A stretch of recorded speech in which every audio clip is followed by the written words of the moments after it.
It's December 1970, and in a secret meeting room, two of the most powerful intelligence agencies are about to make a deal that will change the course of history forever. The CIA and West Germany's BND are purchasing a small Swiss company for $5.75 million. But this isn't just any company.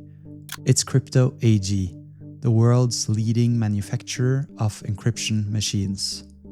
And what they're about to do with it will be called the intelligence coup of the century.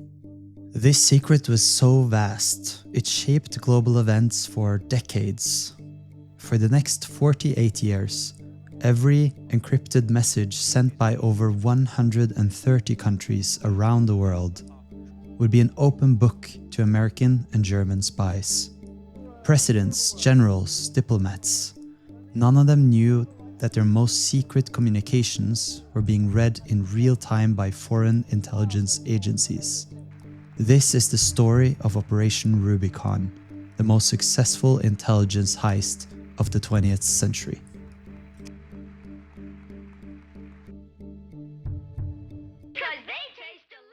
But to understand how this incredible deception worked, we need to go back to the 1950s. Boris Hagelin, the founder of Crypto AG, had built his company's reputation on one simple promise: absolute neutrality. Switzerland's famous neutrality meant that countries around the world could trust Crypto AG's encryption machines to keep their secrets safe. But in 1953, everything changed. William Friedman, a legendary cryptologist from the NSA, approached Hagelin with what seemed like a simple business proposal. Under the so-called Gentleman's Agreement, Crypto AG would sell their best, most secure machines only to NATO allies. Everyone else would get machines that looked identical but contained subtle flaws that American intelligence could exploit. In exchange, Hagelin received $700,000 upfront and $600 every month. For over a decade, this arrangement worked perfectly. Countries like Iran, Egypt, and Libya bought millions of dollars worth of encryption equipment, never realizing that every message they sent was being intercepted and decoded by their enemies. But by the late 1960s, Hagelin was getting old, and the NSA was worried about his son taking over the company. That's when the CIA and BND decided to take things into their own hands. Instead of just influencing Crypto AG, they would own it completely. The acquisition was hidden behind a complex web of shell companies and bearer shares. Even Crypto AG's own employees had no idea that their company was now owned by foreign intelligence agencies. The CIA codenamed their part Minerva, and the BND and CIA became equal partners, splitting the substantial profits, which in 1975 alone hit 51 million Swiss francs. The real genius of Operation Rubicon was how they engineered the perfect deception. Take the H460 machines, one of Crypto AG's most popular electronic devices.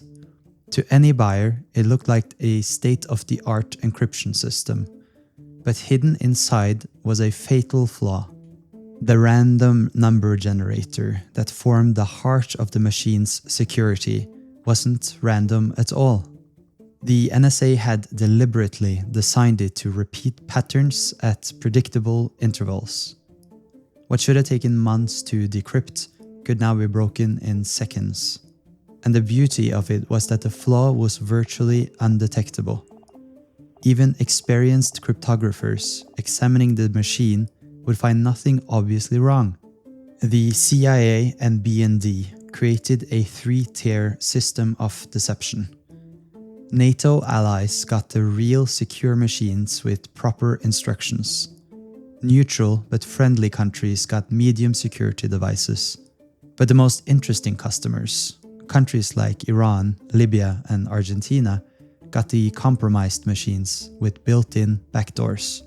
Even when customers grew suspicious and demanded upgraded security, Crypto AG would happily sell them new machines with the exact same hidden flaws. It was the perfect scam.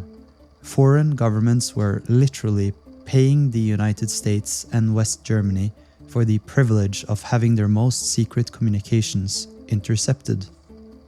If you're enjoying this video so far, please consider liking it and subscribing to my channel. I also recommend that you check out my recent video about Operation Nemesis. The intelligence harvest was extraordinary. At its peak, over 40% of the NSA's total decryption capabilities came from Operation Rubicon. For the German BND, it was even more critical. 90% of their diplomatic intelligence reports were based on communications intercepted through Crypto AG machines. And it wasn't just passive intelligence gathering. Operation Rubicon directly influenced some of the most important events of the late 20th century. During the 1978 Camp David Accords, American negotiators knew exactly what the Egyptian delegation was thinking because they were reading their encrypted communications in real time.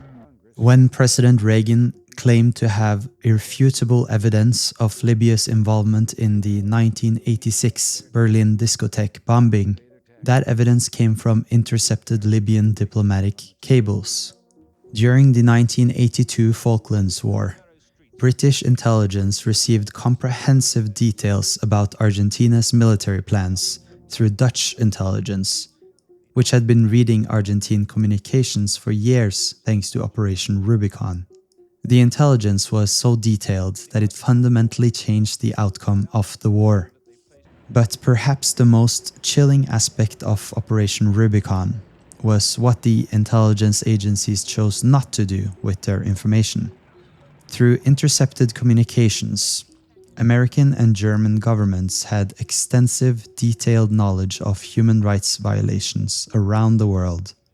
During Argentina's military dictatorship from 1976 to 1983, when thousands of people were being killed, Western intelligence agencies were reading the military's communications, but did nothing to stop the atrocities.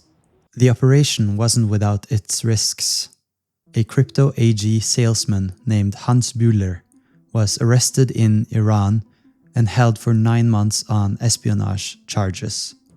Iranian intelligence had grown suspicious when they realized that Western governments seemed to know too much about their internal communications. This incident spooked the Germans so much that they sold their share of Crypto AG in 1993 for $17 million. But the CIA continued alone, maintaining control of the company until 2018.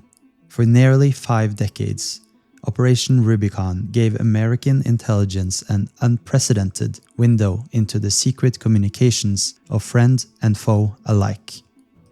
The operation finally came to light in February 2020, when journalists from Swiss television, German public broadcasting, and the Washington Post published a joint investigation based on a 280-page intelligence dossier.